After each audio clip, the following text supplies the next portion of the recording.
Fala, meu padrinho, beleza? Professor Cisley Herculano de Geografia para mais um conteúdo aqui para você. Agora a gente vai falar sobre fonte de energia. Conteúdo de extrema relevância em provas de concursos. Quando a gente fala de fonte de energia, a gente fala de toda a matéria-prima que é utilizada na produção de energia. Isso vai desde o seu carro, que vai funcionar, por exemplo, com petróleo, com gás natural, ou até mesmo com etanol, no caso a biomassa, ou até mesmo a energia elétrica que tem aqui, que tá me deixando aqui maravilhoso, bem iluminado, tá? Se você não tá vendo bem é porque a resolução da sua câmera, ela não tá muito legal, mas a gente tá aqui maravilhoso com toda essa iluminação aqui e a gente depende, claro, de algumas matérias-primas que produzem essa energia elétrica. Então, fonte de energia é toda a matéria-prima que é utilizada na produção de energia. Alguns pontos importantes a gente tem que destacar, a gente tem que fazer algumas classificações. Primeiro, quando a gente fala de fontes, a gente pode dividi-las em renováveis e não renováveis. As fontes renováveis você aprendeu lá na escola, né? São aquelas que a sua disponibilidade é ilimitada, ou seja, ela sempre vai estar disponível para a sua utilização. Vamos aos exemplos? Eu tenho água, eu tenho sol, eu tenho vento, eu tenho a biomassa, que é o conjunto de matéria orgânica e que pode gerar os biocombustíveis, por exemplo, o caso do etanol que vem da cana, o biodiesel que vem de oleaginosas, enfim, eu tenho aí todo esse conjunto de matéria orgânica. E já as fontes não renováveis são aquelas fontes que a sua disponibilidade ela é limitada, ou seja, elas podem vir a acabar, elas podem vir a não ter mais disponibilidade num futuro que a gente possa utilizar de forma bem considerável cada uma delas. Exemplo, o petróleo, o carvão mineral, o gás natural, a própria energia atômica são exemplos de fontes que são não renováveis, beleza? Quando a gente fala de fonte não renovável, geralmente a gente associa a questão de períodos geológicos, ou seja, a gente não percebe em vida a renovação dessas fontes. Então, por isso que a gente enquadra essas fontes no conjunto de não renováveis. Show de bola? Belezinha? Agora, eu vou pedir pro meu contra-regra, vou pedir para ele colocar uma questão que é para você visualizar como que isso pode cair numa prova. Vamos lá, contra-regra. Coloca a questãozinha aí. Perceba que essa questão, no próprio enunciado, já te dá uma ideia daquilo que fica fácil para chegarmos à resposta. Em uma pesquisa sobre aproveitamento econômico dos recursos naturais e as questões ambientais, um grupo de alunos da Escola de Sargento das Armas levantou as seguintes informações. No panorama global, o Brasil se distingue pela participação muito elevada das fontes renováveis na estrutura de oferta de energia. Vamos sublinhar aqui, ó, ele está falando fontes renováveis. Só com essa informação, a gente já consegue ver aqui uma possibilidade de eliminação nas questões. Por exemplo, eu vou eliminar aqui a letra B porque ele está falando carvão mineral. Carvão mineral não é um exemplo de fonte renovável. Vou eliminar a letra C por causa do gás natural, que também é não renovável. Ele quer renovável. Vou eliminar o gás de xisto também e vou eliminar na letra E a energia nuclear. Sendo assim, o meu gabarito fica a letra A. Volta aqui comigo para você visualizar que apenas pela primeira classificação a gente conseguiu matar essa questãozinha. Então, muita atenção, porque muitas das vezes a gente memoriza uma série de questões, mas o ponto base, o início, ele tem que ser respeitado para você conseguir, evidentemente, fazer uma boa prova, ok? Então, essa partezinha aqui inicial, fontes renováveis, fontes não renováveis, é uma das primeiras classificações que você precisa entender. Show de bola? Continuando aqui, gente, fontes limpas e poluentes. Quando a gente fala de fonte limpa, fonte poluente, a gente vai se referir ao impacto que essa fonte vai causar na atmosfera. Ou seja, elas determinam o impacto ou não, a agressão ou não, na nossa atmosfera, nossa camada de ar que vai envolver o nosso planeta, com diferentes gases, ok? Aqui, para você saber se uma fonte é poluente ou se uma fonte é limpa, basta você fazer uma pergunta para si mesmo. Você se pergunta assim, a fonte em questão, ela vai obter energia através da queima? Se a resposta for sim, significa que ela é uma fonte poluente. Se a resposta for não, significa que ela é uma fonte limpa. Então, você só vai ter que se fazer essa pergunta. A fonte, eu preciso obter energia através da queima? Eu preciso queimar essa fonte? Se sim, ela polui. Se não, ela vai ser uma fonte limpa. Vamos dar exemplos? Fonte poluente, Exemplo, o petróleo, exemplo, carvão mineral, exemplo, o gás natural. São fontes que eu preciso, que eu necessito do processo de combustão, eu preciso da queima para produzir energia. Outro ponto importante é a biomassa, porque a biomassa, quando produz os biocombustíveis, até mesmo na sua forma bruta, utilizando a lenha, também vai necessitar da queima. São exemplos de fontes que eu posso citar como poluentes. E já fontes limpas, eu não preciso do processo da queima para a produção de energia. Exemplo, a água por meio das hidrelétricas. Eu não necessito do processo de queima, ok? O vento, a mesma coisa, o sol, embora o sol aqui no Rio de Janeiro ele venha para destruir realmente a superfície e queima realmente a tua pele e te mata pouco a pouco, ele não vai, você não vai precisar tacar fogo no sol para poder usar a energia. É através da captação do calor por meio dos painéis fotovoltaicos. Então são exemplos de fontes que são limpas. E eu vou dar um bisuzinho aqui para você, a energia nuclear. A energia nuclear, muita gente pensa que ela é uma energia poluente, mas na realidade, na produção de energia, não se usa o processo da queima, se usa a fissão atômica. E por conta disso, a energia nuclear, a gente vai estudar aqui, é um exemplo de energia limpa, ok? Pode acabar com o mundo, mas é uma energia limpa.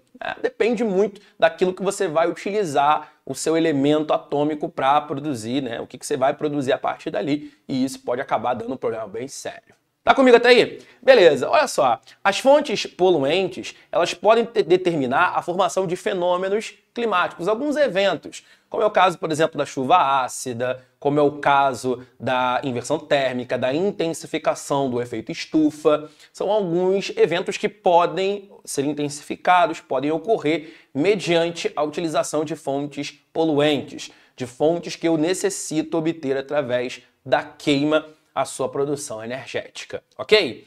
Agora, um ponto importante, não é porque uma fonte é limpa que essa fonte não vai causar nenhum problema no meio ambiente, ok? As fontes, embora limpas, elas também podem causar um determinado impacto local, um impacto no meio ambiente. Por exemplo, as hidrelétricas, elas para serem construídas necessitam de grandes áreas e do represamento da água. Por conta disso, nós vamos ter, eventualmente, a perda da biodiversidade por conta dos alagamentos em toda essa área que vai precisar fazer esse represamento. Então é uma fonte que é limpa, que usa uma matéria-prima que não vai causar um impacto no ar, mas causa um impacto em todo o ecossistema local, afetando a fauna, afetando a flora e até mesmo a população ribeirinha. E um outro exemplo, a energia eólica por meio dos ventos. Embora seja uma fonte limpa, pode causar impactos na fauna também, como a mortandade de aves, a gente pode citar. Então, assim, não é porque uma fonte é limpa que ela vai ser isenta de impactos, pega essa visão, ok? Mas aqui essa diferenciação é muito importante. Você está comigo, né? Você está pegando tudo isso aí, está conseguindo entender, está conseguindo visualizar. Agora vamos aqui entender como que é a energia no Brasil. Primeira coisa, o Brasil apresenta uma matriz energética bem equilibrada. Como assim? Bom, a gente não depende exclusivamente de uma ou poucas fontes para realizar a produção energética no país. O Brasil é uma potência energética. Para você ter uma ideia, aqui no Brasil a gente tem petróleo, a gente tem gás natural, temos, embora em menor quantidade, carvão mineral, um elevadíssimo potencial hidrelétrico que não é totalmente aproveitado. Eu tenho um potencial eólico que se faz principalmente nas regiões litorâneas e dando um destaque para a região Nordeste. O Brasil tem um potencial para geração de energia solar também por conta da sua posição em baixas latitudes. O Brasil ele tem terras agricultáveis para a produção de matéria-prima para a formação dos biocombustíveis. Então o Brasil é uma potência energética. Há um equilíbrio claro entre as fontes renováveis e não renováveis no Brasil, ok? O Brasil tem uma matriz energética predominantemente não renovável, mas há um equilíbrio bem ali significativo entre, por exemplo, 60-40 ou uma margem ali de comparação bem pouco significativa entre as duas formas de você obter energia. Diferente, por exemplo, de países como a China ou como a França, que tem ali uma concentração muito forte num grupo específico de fontes de energia. O Brasil já consegue apresentar um maior equilíbrio, ok? Mas o Brasil, mesmo sendo uma potência energética, ainda importa energia, ok? O petróleo, por exemplo, embora o Brasil seja autossuficiente desde o início dos anos 2000, o Brasil ainda importa petróleo, sabe? A gente vai estudar um pouco sobre isso. O Brasil ainda importa eletricidade. Falamos em uma outra aula, quando a gente abordou a usina hidrelétrica de Itaipu, ok? O estado de Roraima também vai ser um estado importante para essa importação de eletricidade. Então, assim, o Brasil, mesmo sendo uma potência energética, ainda importa energia. Então, a gente vai precisar tomar um cuidado ao estudar essa questão energética do Brasil. Aí você me pergunta, ué, professor, então por que a gente não importa energia se a gente é tão sinistro assim? Ora, porque para eu conseguir produzir energia de acordo com o nosso consumo, necessita de grandes investimentos. Então, para que o Brasil consiga uma autossuficiência energética, são necessários investimentos para poder conseguir não depender mais tanto da importação. Beleza? Continuando aqui, ó, oferta interna de energia. Eu tenho aqui o Brasil utilizando petróleo, uma principal fonte energética do país. É importante ressaltar que o petróleo não é só a gasolina, é uma série de derivados que o petróleo ele possibilita a produção. Logo em seguida tem a biomassa, eu tenho depois o gás natural e as hidrelétricas ou energia hidráulica. Perceba que há um equilíbrio aqui. Eu tenho uma fonte não renovável e uma fonte renovável. Eu tenho uma fonte não renovável e em seguida uma outra fonte renovável. Então, assim, a gente observa que há um equilíbrio mesmo ali nas quatro primeiras posições entre as fontes renováveis e não renováveis dentro do território brasileiro. Isso é uma decorebinha. E você tem que anotar no seu caderno para você ter tudo isso e, claro, não deixar passar nada. Tá comigo até aí? Belezinha? Então a gente está estudando as classificações das fontes, visto que elas podem ser renováveis ou não, elas podem ser limpas ou não, ok? E que no caso do Brasil, embora sejamos uma grande potência energética, que apresenta um equilíbrio na sua produção de energia, na sua utilização, o Brasil ainda é um país que precisa fazer grandes investimentos, pois ainda importa energia. Show de bola? Belezinha? Então vamos continuar aqui, gente. Ó, consumo de energia no Brasil. Opa, o contra-regra chegando pra cá, olha só, que maneiro, né? Olha só, consumo de energia no Brasil por setor. Quais são os setores que mais consomem energia no Brasil?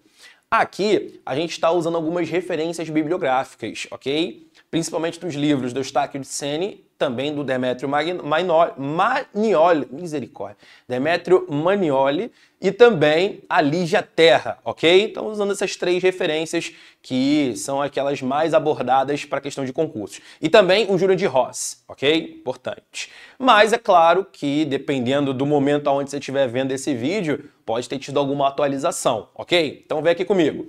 Eu tenho aqui o consumo industrial sendo o mais relevante, muito embora nesse ano tenha os transportes ultrapassado, mas pela nossa bibliografia, o consumo industrial é aquele que mais vai ser utilizado no Brasil, então a indústria que mais gasta energia, seguido pelos transportes, porque o transporte está ligado à indústria, correto? Até porque o transporte possibilita o escoamento da matéria-prima e também do produto final. E, em terceiro lugar, as residências, o consumo residencial, visto que até mesmo se você não estiver em casa agora, pode estar gastando luz lá na sua casa, ok? O consumo de energia, ele vai ser intenso, na geladeira, na sua televisão, enfim, consumo residencial, ele é muito significativo, até porque a gente tem bastante casa, né? Somos um país bem populoso. Agora, consumo de eletricidade por setor, não confunda. Aqui eu estou falando de maneira geral, ok? Eu estou dando uma ideia de energia de uma forma geral. Aqui eu estou falando apenas de eletricidade, de consumo elétrico. E nesse caso, as indústrias se mantêm como o principal, mas eu tenho aqui uma alteração. Eu não tenho os transportes, eu tenho logo as residências e os comércios, ok? Isso porque, né, a gente sabe que os carros elétricos, embora estejam em evolução aqui no Brasil, ainda não foram muito popularizados. E o transporte elétrico, no geral, ele não é bem distribuído por todo o Brasil. É um transporte que vai agregar principalmente as grandes metrópoles do país. Então você nota que o consumo elétrico nos transportes não é tão significativo quanto, por exemplo, os das residências e também da atividade comercial. Ok? Isso daqui é uma decorebinha e você vai ter que anotar tudinho no seu caderno. Agora olha aqui, ó, pra gente já ir encerrando. Matriz elétrica brasileira. A gente viu a matriz energética do Brasil, né? O consumo de energia no Brasil. Mas quando eu falo somente de eletricidade, olha como é que a coisa já toma um outro formato.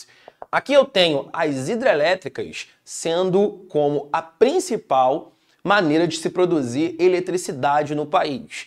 Eu tenho algumas usinas que produzem eletricidade. Além das hidrelétricas que usam a água, eu tenho as termoelétricas, que utilizam combustíveis fósseis ou até mesmo a biomassa. Eu tenho as termonucleares, que utilizam o urânio, né, através da sua fissão atômica. Eu tenho os parques eólicos e os parques solares. Então, vários tipos de usinas, de parques, podem utilizar uma matéria-prima específica para geração de eletricidade. Mas no caso do Brasil, a gente vai ver que as hidrelétricas geram mais de 60% da nossa eletricidade. Mais de 60% da nossa eletricidade. Isso é uma coisa boa pra gente? Na verdade, sim, porque as hidrelétricas usam uma fonte que é renovável, correto? Isso é muito importante. Mas ao passo que isso é vantajoso, caso não haja um regime de chuvas significativo, essas hidrelétricas podem ter a sua vazão comprometida e, fatalmente, a produção de energia pode cair. Então, a gente vai perceber que, embora seja muito importante as hidrelétricas dentro do Brasil, que geram uma energia que é barata, que é de uma fonte renovável, a gente não pode ter essa dependência exclusiva das hidrelétricas, uma vez que a gente depende muito da questão climática também para a produção energética, ok? Beleza, seguido pela biomassa e também o gás natural. Lembrando que isso daqui são dados de livros que a gente está usando como base, ok? Então, dependendo do momento que você esteja assistindo esse vídeo, nesse momento, agora é isso. Mas dependendo do momento que você for assistir esse vídeo, daqui para frente, de repente, isso pode ter alguma alteração. Aí vai depender muito da bibliografia do seu concurso, ok? Ó, Sistema Integrado Nacional. O nosso Sistema Integrado Nacional é aquele que mostra como que a nossa rede de distribuição elétrica se comporta. E a gente tem que observar uma situação bem peculiar, que o estado de Roraima não está conectado no nosso Sistema Integrado Nacional.